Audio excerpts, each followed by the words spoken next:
and welcome. How's it going, everyone? Welcome back to the weekly podcast. Weekly podcast, but we're doing a part 2 for this special one. We are, indeed. Because this is going to be completely dedicated to The Last of Us. Dun, dun, dun, dun. I'm back in Leeds, and this time I'm not going to get off my train and miss it like I did on the other one. Well, right, so this episode's going to be intense spoilers. Yes. Oh, we should say spoiler alert. Mind the Spoiler gap. alert. Spoiler alert. Mind the gap. Cool. So, yeah, there is going to be spoilers, pure spoilers. lots of them. So just The last of spoilers. Exactly. So if you guys don't want spoilers, then you know what to do. Avert your eyes. And ears. Avert your eyes. We're just coming out of the verbal spoiler shower. So avert your eyes, please. Privacy. Thank you. Anyway, if that's all clear and everyone's happy and people don't mind spoilers, I think we can carry on. We can indeed. Let's begin. I'm going to search up for a quick play match here, and we're going to jump right in and start talking. Yeah. So, The Last of Us. A very, Right. very good game. Very interesting game. Very interesting game. A game that we're both we both liked it, but we both are at slightly different stages. I think I'm a lot more sort of alright with it, the ending, and you're a bit more, Mixed like many opinions. others, agitated. Mixed feelings, yeah. Mixed feelings indeed. Everyone has their own different opinions about the end of that game, and I am with the majority, I do believe. I think maybe, yeah. Let's start from the very beginning. Last of Us Part 1 you liked, right? I loved every part of that, except the ending again, because I think everyone knows the ending to that game is pretty lackluster, you know? Yeah. But the thing is, I loved the whole way through The Last of Us 1. It was just such a legendary game. Oh, you didn't like the ending of 1? No, You weren't convinced? No, I wasn't convinced with the ending of Last of Us 1. Same with 2 as well. Don't know why. Yeah. Did you feel that they could have answered more, or that there was more of a satisfactory Absolutely. sort of They left a ending? lot of untied ends, if that makes sense. Loose ends. Loose ends. Lots of loose ends. And that they could have sorted out, you know? Yeah. Why isn't this train moving? Sorry. What is your take on the ending of both the games?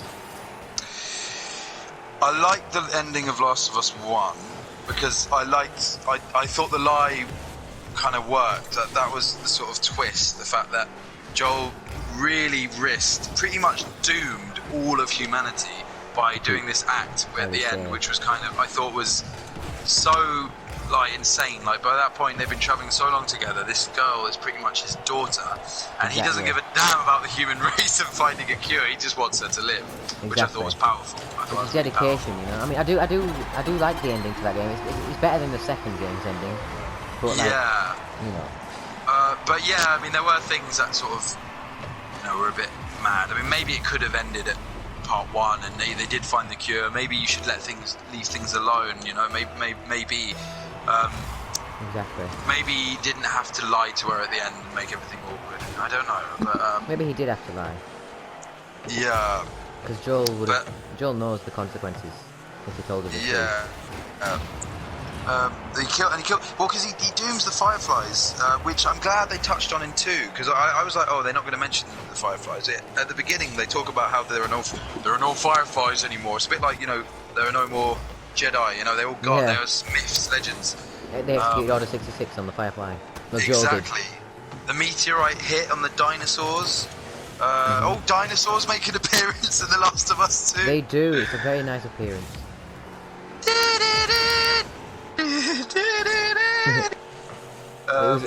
That scene was just great, in my opinion, though. That one scene in the game, I don't know, it just melted my heart, you know.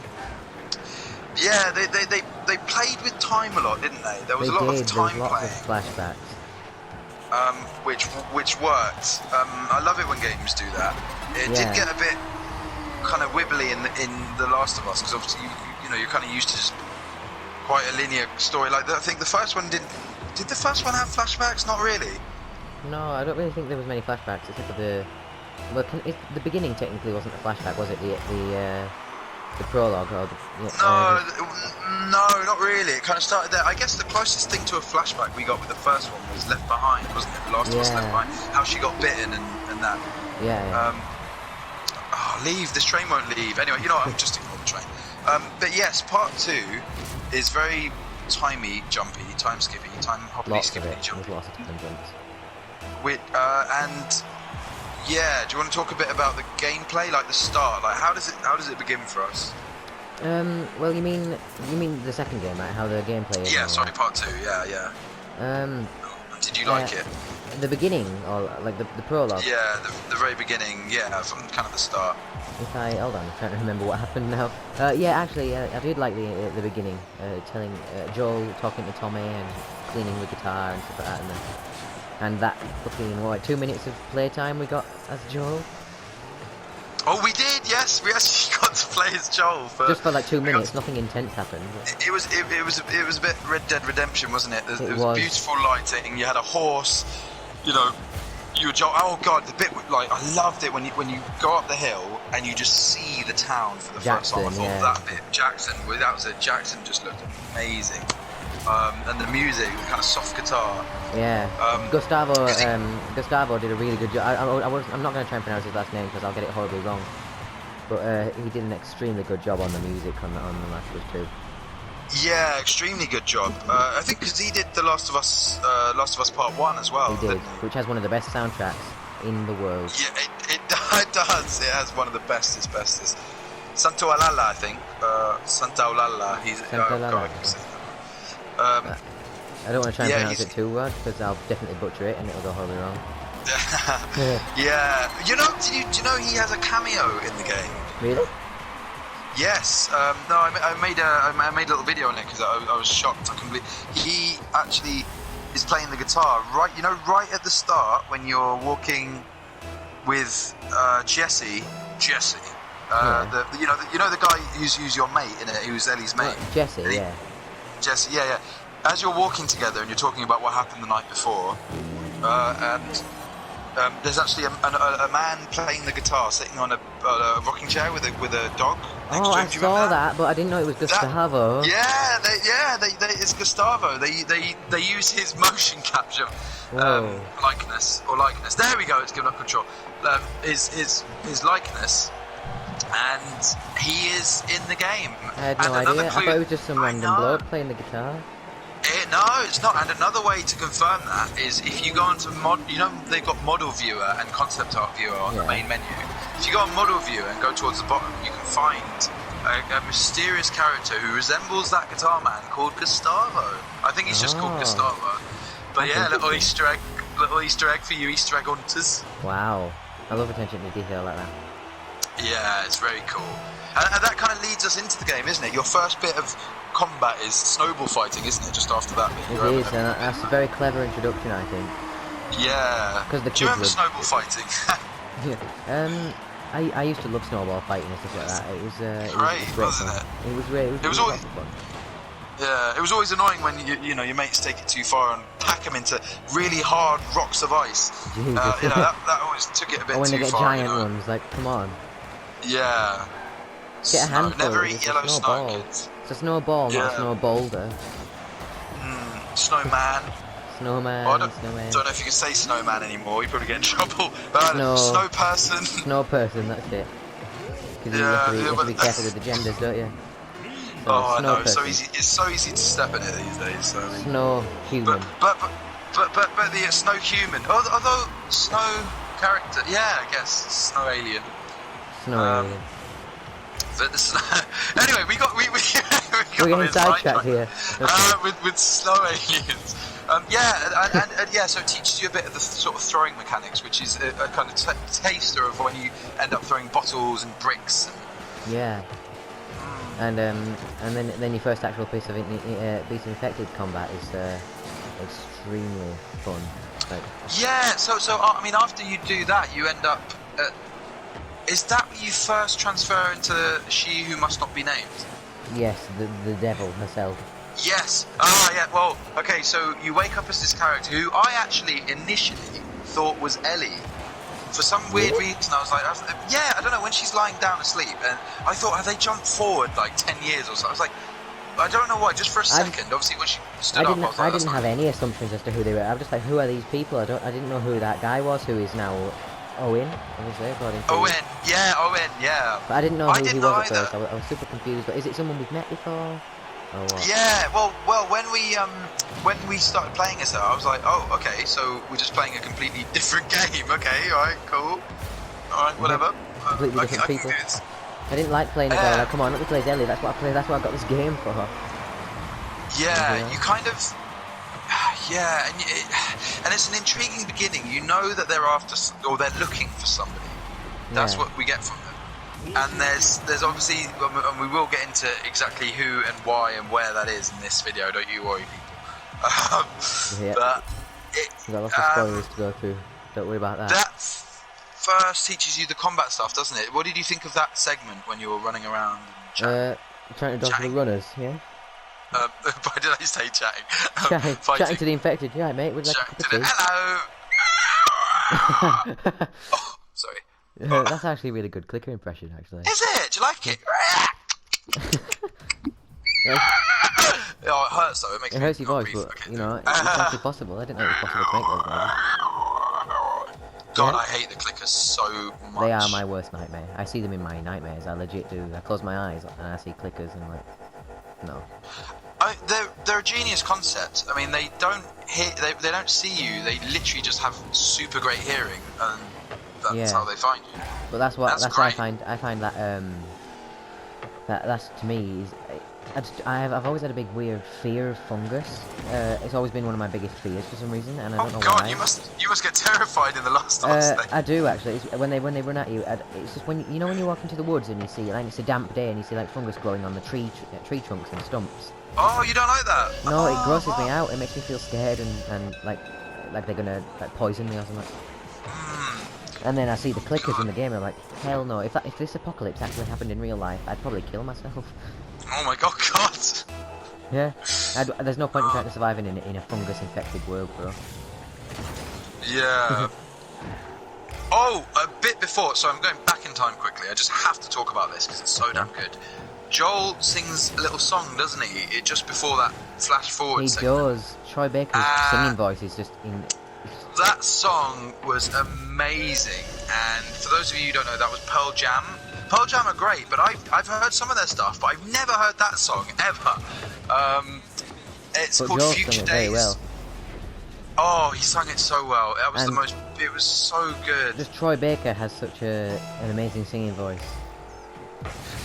That song ends also, funny enough, it ends up he has the most amazing voice. That song kind of ends up haunting the game, doesn't it, a little bit? Does, because like it's the creepy vibe all the way through. Exactly, it starts off with if I ever was to lose you, just like I don't want to lose you, and then eventually one of them does lose the other. We'll get to that, and then that song ends up being the kind of memory of the other person.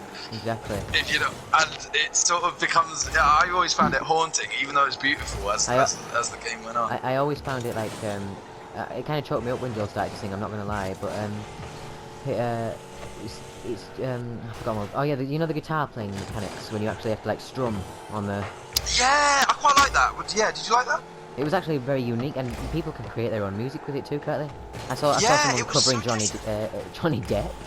Johnny Cash's Hurt. Johnny Depp, right? I do play music, mate, but I'm not very good at it. Johnny Depp. Someone played Johnny Cash's Hurt on their own. I hurt myself today. No, I hurt myself. Where did I go wrong? No, how does it go? No. What have I can't remember how it goes. I love that song. My special friend. Everyone. Sorry. I'm so sorry. Okay. In the end, you can have it all. Are we gonna get in trouble for using other people's lyrics? Most likely, but you know. Oh, they're never gonna find us. Does it count if you're singing it? Like, does it still count as copyright? And I probably got the lyrics wrong, so it's probably fine. Exactly. Yeah. But anyway, sidetrack there. We were singing Johnny Cash. Back to it. Johnny Cash. I think he's called Johnny Cash, right? Yeah, he is. The Ring of Fire. That man. Yeah, that's it. Johnny Cash, country singing, fantastic. Good. Yeah.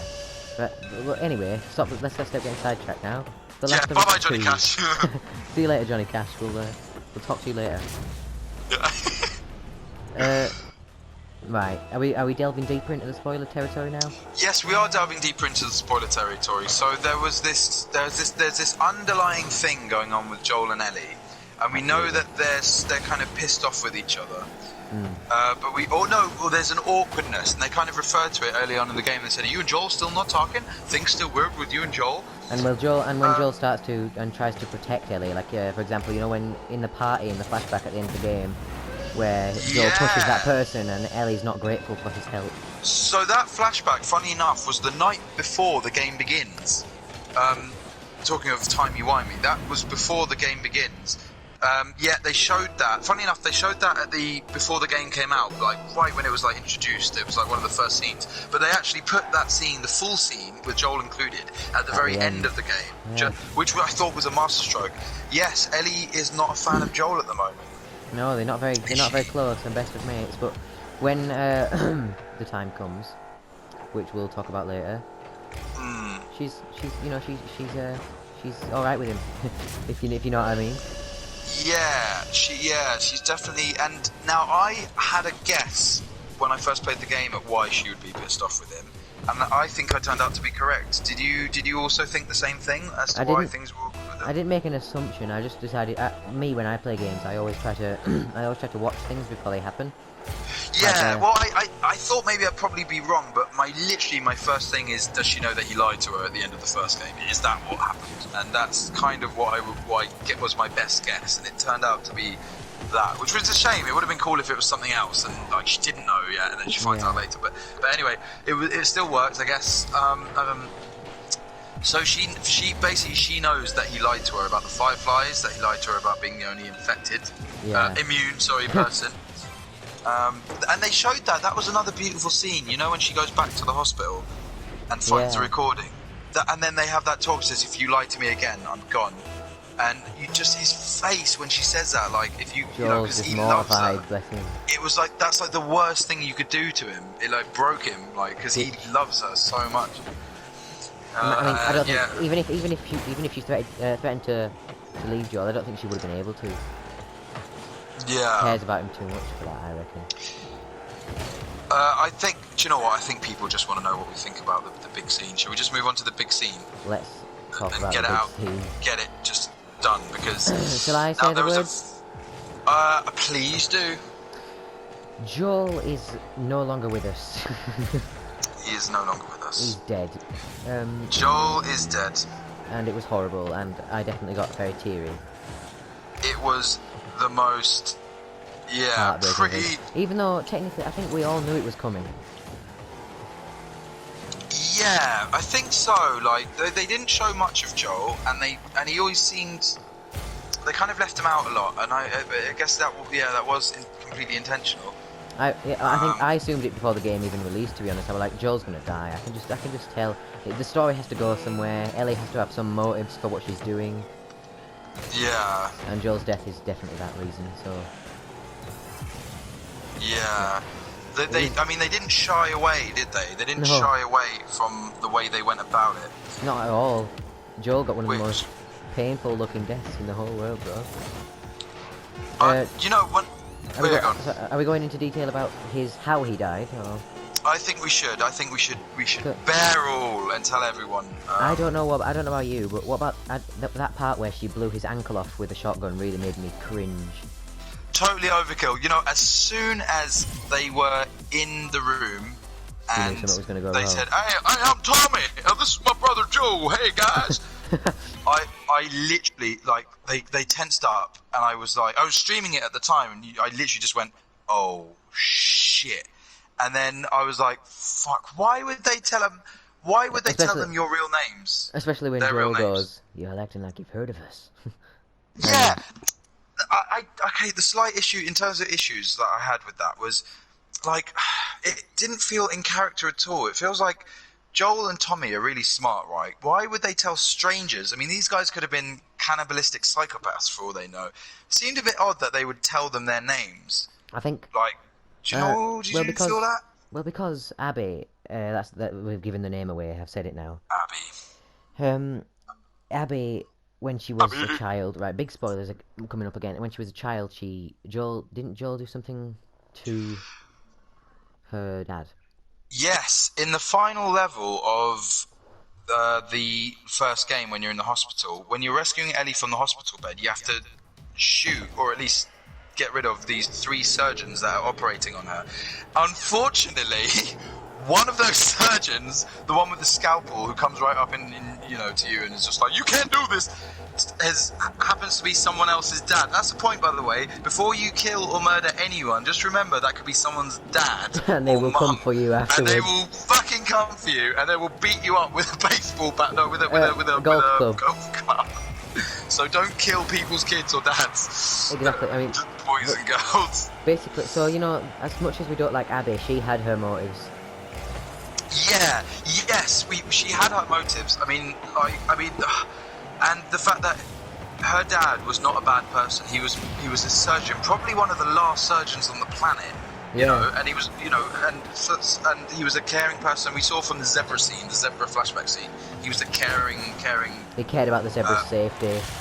He did. He cared about the zebra safety.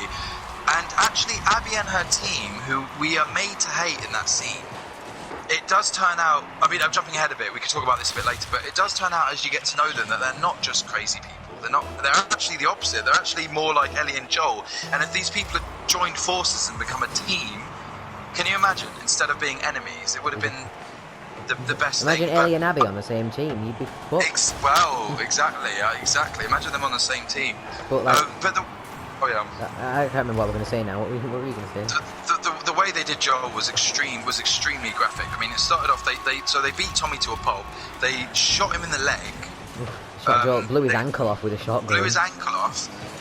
Held him down, and then first she beat the hell out of him, and then, but the thing is, then it then switches to Ellie, and you have to then run to try and save Joel. And it's so tense. Do you know what I felt from? Have you ever read or seen The Walking Dead? No, I've never read any comics, but I've definitely read. I've definitely watched the series lots of times. Why? No, hello, can you hear me? Can you hear me? Controller died. Controller died. Oh my goodness. Sorry, thank God. I'll keep it spoiler free, but in The Walking Dead there is a scene where main character or two gets killed right in front of you in a really kind of graphic way. I literally haven't felt that disturbed by a scene since that scene or that page in the comics, because I saw both, and it was kind of like that. It was like extremely in your face. It didn't hold back. And the thing is, like, I don't have an issue with the killing of a main character if it serves the story well. If there's a reason for it and it's going to serve the story, I can kind of forgive them. Exactly. And I do think that it did help the story move forward in terms of Ellie. It's then about vengeance, complete vengeance. Like, Ellie has to have her revenge. She can't sleep, she can't eat, she can't do anything until she finds this person who killed pretty much her dad. Exactly. Just like Abby. The person who fathered her since she was 14 years old. Yeah, exactly. And who she, could never really forgive. Like, part of her thing's guilt, not just vengeance, guilt. She's angry at herself because she was never able to forgive him. No, so Joel died without an apology from Ellie or anything like that. Yeah, exactly. Although Joel, they did show. Oh yeah. So basically, Joel died thinking that Ellie hated him, and it was horrific. But do you know what? I did think that, but you know what I remembered the other day? They did show that one scene in the epilogue, just at the very end, where they're saying hi. It's still awkward, and Ellie says, "I don't think I can forgive you, Joel, but I'd like to try." Oh, do you remember that? That made me cry lots. Yeah, I'm so glad they added that in, because even though it wasn't quite closure, it still gave him hope, because he did break down after that, because it just meant the world to him that she said that. But it did mean that. So I'd like to think that deep inside he knew, even as he was being beaten to fuck, that Ellie would forgive him and loves him. The reason the reason I fell in love with all the characters so much in that game, they're so human and they're so relatable, and even the villains, they're not crazy people. They're people who have motives and people who. They're two-dimensional sort of panto villains. I'm evil. I'm going to be an evil person. Exactly. But that's what Naughty Dog made us think at first. These people are bad. These people need to die. When in fact well, from their point of view, Ellie needed to die. Joel needed to die. Yeah. No, exactly. Like they did kind of need to do something to shake it up, and it really did piss off a lot of people. And I do understand like why, but and it was so disturbing, man. Like I remember I had to mute myself, and then they show that scene where you're in Joel's house and you're walking around. Yeah. And I found some interesting things actually. Like for one thing, there's a photo next to the kettle, like when you're walking around there, and Ellie and Joel are sitting at a dinner table, but they're like opposite each other, not really looking at each other, and they're kind of like, you can kind of tell that they kind of went through those months with this huge secret. Like Ellie's immune. She's basically the cure for mankind, and Joel stopped the cure for mankind. Joel didn't want her to die, you know. Exactly. Basically, Joel could have sacrificed one life for possibly billions, but he didn't. It was the other way around. He sacrificed billions of lives for one. Exactly, billions of lives for one. Because he how much he cares, how much he loves her, and he couldn't bear to not have her around. And he lost his daughter, and he found a new daughter in the new world. And exactly, and he didn't want to lose that again. Fireflies. Now we did learn throughout the game that Abby and her, at least Owen, I'm not sure about the others, but at least those two were actually fireflies at one point, which I thought was pretty cool. The fireflies are supposed to be destroyed, yet they do kind of start appearing, don't they, throughout the game? And get more and more. Lots more of them start popping up. Marlene does make a comeback in one of the flashbacks, doesn't she? Yeah, she does actually. She does make it. Yeah, with the surgeon when they're talking about. Yeah. And I'm glad they included her. Marlene included Joel. Do you remember what she said? Joel has a right to know. Joel travelled halfway across the country. He has a right to know. So she wasn't just this heartless woman that we thought was a bit of a biatch. She was actually pretty human and all right. She was reluctant in this. She didn't actually want to do it. Exactly. Joel wanted, and she decided she'd let Joel know that Ellie was going to die. Maybe if she didn't tell Joel that, maybe Ellie would have died. Maybe she shouldn't have said anything really. But one really cool part, when you're playing as Abby and you're in California or wherever it is, it's really hot right at the end of the game. Yeah. And you actually find that in the place in the cellar, and you get in touch with fireflies, and apparently there are fireflies still alive, operating somewhere in the bloody, I can't remember where. Do you remember that? That's really cool. Do you remember that? So she goes on the radio and she's with that kid. Oh, she's with the kid. And then she's like, oh, well, do you look at that? Well, we don't know for sure if they were fireflies, but they claim to be a faction of fireflies, like leftover fireflies, still trying to be fireflies, which I think opens the door for so many possibilities for a new game. And like, Abby now knows Ellie exists. Abby is a firefly, and if the fireflies find out that Ellie exists, will they come after her? Is she still their property because they want to find the cure? Ellie will single-handedly wipe them all out, so I wouldn't be surprised, Yeah, I think she will. And I also think that Abby and Ellie's story isn't done yet. I think they've still got more to do. Well, speaking of that then, let's move on to the ending, shall we? The ending! Yes, let's move on to the ending. So, what did you think of the ending? The ending. Once again, lots of loose ends. Lots of. It wasn't much closure, and well, I was just left very unsatisfied. The ending was good, but it wasn't as good as I wanted it to be. If that makes sense, Yeah, it was quite a tragic ending, or sort of. I mean, Ellie found this perfect idyllic life. She had someone she loved, a child, and she said, look, if you go away, I'm gone. Like, her goal was like, I'm gone, you go, I'm gone, like, I ain't sticking around. And but Ellie couldn't let it go, so she went off, and then when she came back, that was it. Like Dina had packed up and gone, that's it, left her. So that vengeance cost her everything. She didn't die, but she lost everything that she cared about. Exactly. And I think that was really sad, including two fingers. And when she's playing the guitar that very last time, That's Yeah. the timer. Should we just go on more than half an hour? Screw it. Let's do it. Well, let's talk about the ending for a little bit, yeah. And then Yeah, we'll let's stop. talk about that. Yeah, when she's lost the two fingers, did you notice she plays the guitar at the end, and she can't. If I ever was to leave you, lose you, whatever it is, and she can't kind of play the notes properly. Like she can't even play the guitar, and the guitars were the most symbolic things, the most symbolic items in that game. Yeah, but she couldn't do it. She couldn't even play the guitar. So literally lost everything. Lost the guitar, lost her lover, lost her kid, lost her stuff. And didn't even get her revenge. Didn't even get her revenge. Oh yeah, I jumped ahead a bit to the epilogue. Actually, that fight that they have is one of the most dirtiest fights I've ever seen. That shit was disturbing. They were just fucking like smacking the shit out of each other, drowning each other, stabbing each other. Like it was horrible. It was so gritty, wasn't it? That shit was nasty. Like that was all of that was how angry Ellie was, I think. Yeah, exactly. I mean, and we could tell because Abby didn't want to do it. She was like, "I'm not going to fight you. I'm good. I'm done." And she put a knife. I don't think she would have done it. I don't know, but Ellie would have done it. She's Ellie. Come on. And exactly, and just like with Joel, as soon as she threatened the child, that's it. The fight was on, Yeah. and they were fighting. Boom, boom. But they didn't kill each other. Ellie had the chance. She had Ellie the moment. was drowning the shit out of her. She was. And then she had a flashback, didn't she? And then Joel was like, She basically Joel looked at her and said, of Joel. yeah, and basically Joel was looking at her and said, don't. It's not Yeah, worth it. I couldn't decide whether it was her thinking of Joel and thinking it's not what he would have wanted, or if it was her thinking of Joel and thinking of, I don't know, like, She'll get to see him again anyway, maybe. Yeah, and I don't know. And also, she might know that Joel was a father figure for her. Yeah, Abby's been a father figure. I forgot what the kid's called now. The cool kid with the bow. I've forgotten all the other characters.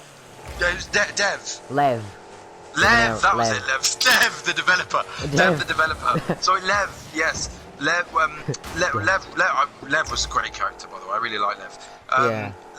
Lev. Yeah, Lev was the Ellie that Ellie used to be, And Ellie got a quick glimpse at how much Abby cared for Lev, and Ellie suddenly become the villain, and Abby and Lev are the sort of, obviously they're still kind of villains, but you know what I mean. They've become the Last of Us couple, if you know what I mean. Whereas Ellie's now the savage murderer who just wants hell bent on revenge and killing. Exactly. But I feel like Joel's the look that Joel gave her in that little flashback, or that glimpse she had, was basically Joel was saying, "Don't. It's not worth it. This isn't what I want. Don't do it." Yeah. Joel didn't want her to get revenge. No, exactly. He didn't. Joel wanted her to be happier, Yeah, and we don't know where she went after that, really. I mean, she went back to the house, but then after that she went off. So I really, really hope that we can get a part 3, because there's just so much. The Fireflies, like, where's Ellie? Like, is she going to rebuild her relationship?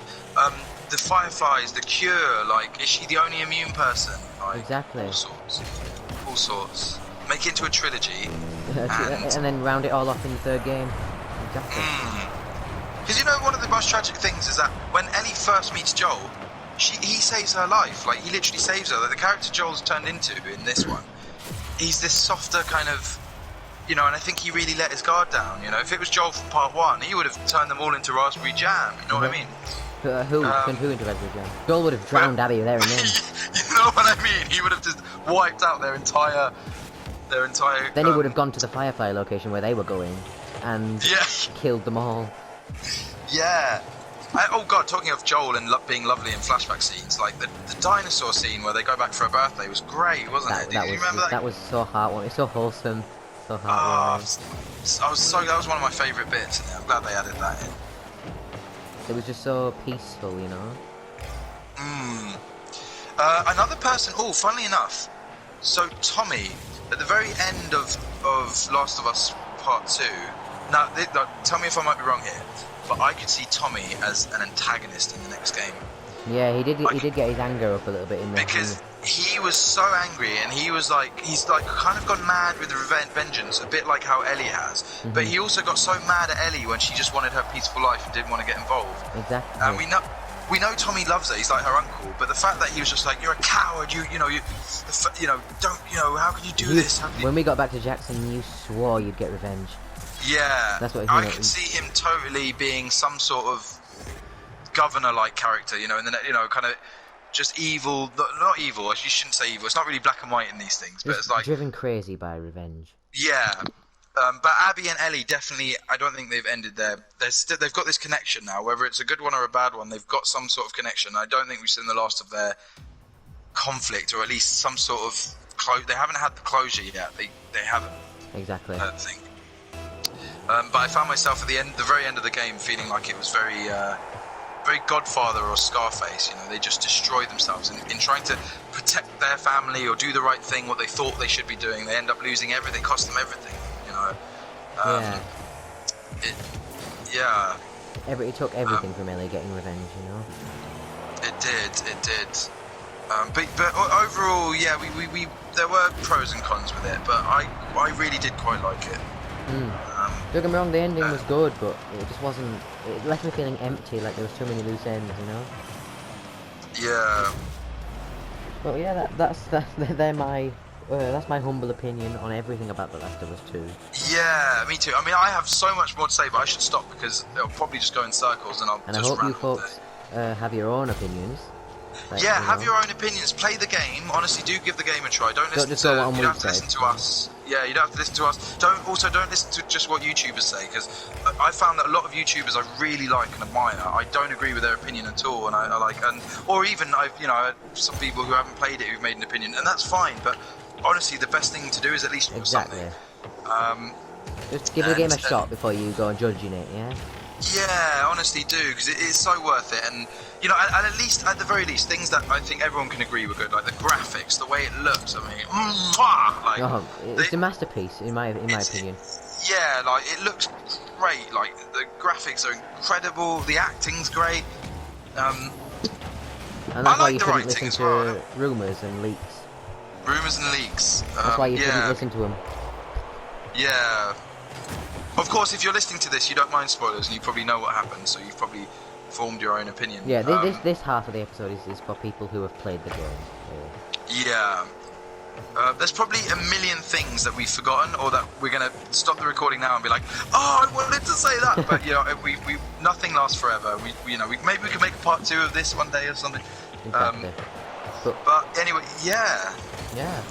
Well, thank you for joining us again on this. Thank you for joining the weekly podcast. Thank you again for having me. Podcast. Oh, no problem. Thank you for having me on yours. And don't forget, our next podcast, we are going to be joined by special guest Millennia Hunter. Absolutely.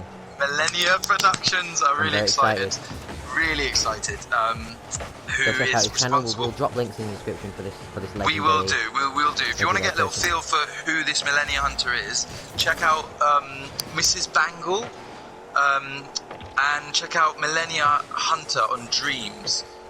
Also, I made 3 videos on his work, and there's Mrs. Bangle Loves Bread, Googly Eyes, the nightmare I had when I was 10, whatever it's called, and the third one, which is Fairlight Carnival. All really strange nightmares that he had that he has personified into dreams, and he's incredible. Honestly, his work is really good. Mrs. Bangle's a character he's created. I find that quite funny. Really, they're all based on nightmares he's had, and he's made them in dreams.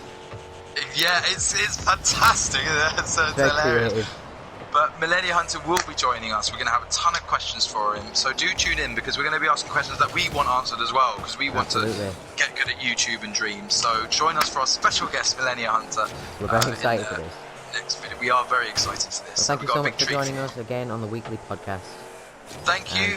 Weekly podcast. For now, toodaloo. Toodaloo, everybody. Bye-bye, guys. Take care.